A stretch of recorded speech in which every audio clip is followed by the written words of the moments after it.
It was Atlanta, Georgia Convention Center.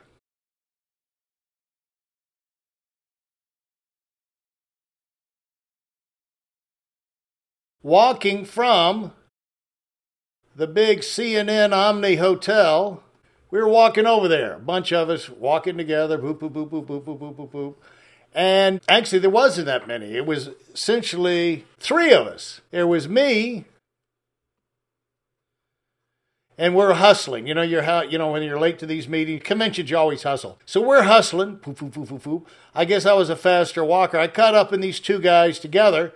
Turned out one was Bill Gates, and the other one was his bodyguard. Yes, Bill did travel, but it was only one bodyguard. And so, caught up with him. You know, by the time it came time to go down the escalator, I was right there with him. And so, we had a little chat. I started talking to him, and glad you're here. Didn't know you came to Atlanta to these computer shows. It was one of these early computer shows. And I don't know if they had new products or he was just checking it out.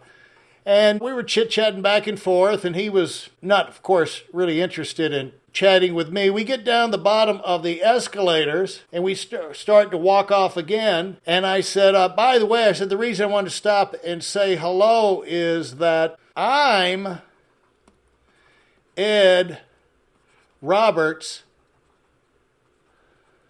cousin.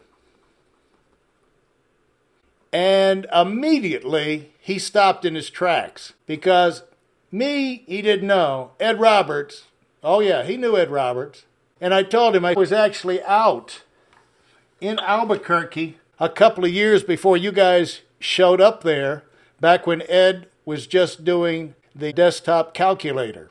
And, you know, he smiled and everything. See, what happened was my cousin Ed is the guy who invented the personal computer at his company called MITS, M-I-T-S, Micro Instrumentation and Telemetry System, and his next big product was the personal computer, and Paul Allen and Gates were the guys at 19 years old, won the contract, moved from Harvard, Boston, out there, won the contract, and that's where Microsoft, they were in charge of putting the software on this little Altair computer, which was the first personal computer, the Altair, I think it's 8800.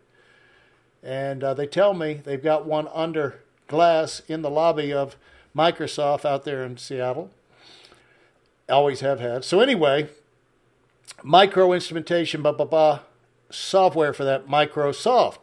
19 years old. See, my cousin was the guy who had believed in Gates early on and gave them the contract for this revolutionary thing. Now, of course, Gates deserves all the credit. Marketing genius, every other kind of genius. But my cousin was the one who believed in him early. And even though they only stayed together working for a few years, he'll never forget the name Ed Roberts, and they kind of kept in touch over the years. And my cousin was very demanding. In fact, he's 6'5", brilliant intellect, and very aggressive. Gates, at 19 years old, was known as the only one with enough backbone to stand up to him. They butted heads a lot, but my cousin was determined to get the most out of Gates, and Gates was determined to be able to match him. They brought out the best in each other. In fact, one time Gates got down as a 19-year-old, and he was so disillusioned, he wanted to sell Microsoft for $6,000. Because in the early days, everybody would just pass the software around each other and make copies, and nobody would ever buy a new copy. So he said, this is never going to work. Software will never fly. I'm going to give you the company. But my cousin at that point came up with the idea. He said, I don't want you to do that. He said, son, you've worked too hard. He said, what I'm going to do, starting immediately, I'm going to put an extra $10 on the price of these things, load it before we ship it. And on that moment, he created licensing of software and put that on there, and that gave Gates a reason not to sell. But see, all these are the early days, a little technical, sorry to bog you down, but here's the main thing. As soon as I said Ed Roberts, bam, stop in the tracks, ask questions. What's he doing now? Here he's in Georgia. Is he doing well? You know, we chat. And see, you remember, here's why I brought that out. I'm not saying this, that Bill Gates and I became lifelong buddies. No, that was the only time we ever talked. That was the only deal. But for this point, no matter how long you live, when you're helping young people out, you don't know what they're capable of. But you can know one thing, no matter how long you live, or no matter how successful you get, you always remember the people who believed in you early, because those were the difference makers and encouraged you when nobody else saw what you were capable of doing. Folks, be that person.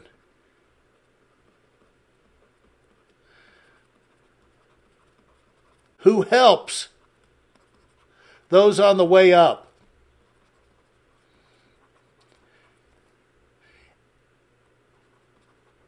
Be the one who encourages them when nobody is really looking out for them, and encourage them to keep on going. Maybe spend a little while, help them figure out some ways to work through the problem they're at there, right? Because I tell you, if you help them when they need help the most, they'll remember you the rest of your life. You will be a special, special person. And folks, that's worth a whole lot more than just making money. All right, let me know if you've got any experiences along that line. Leave it in the contact box. Subscribe to the videos if you haven't already. And come see us at WeidelOnWinning.com.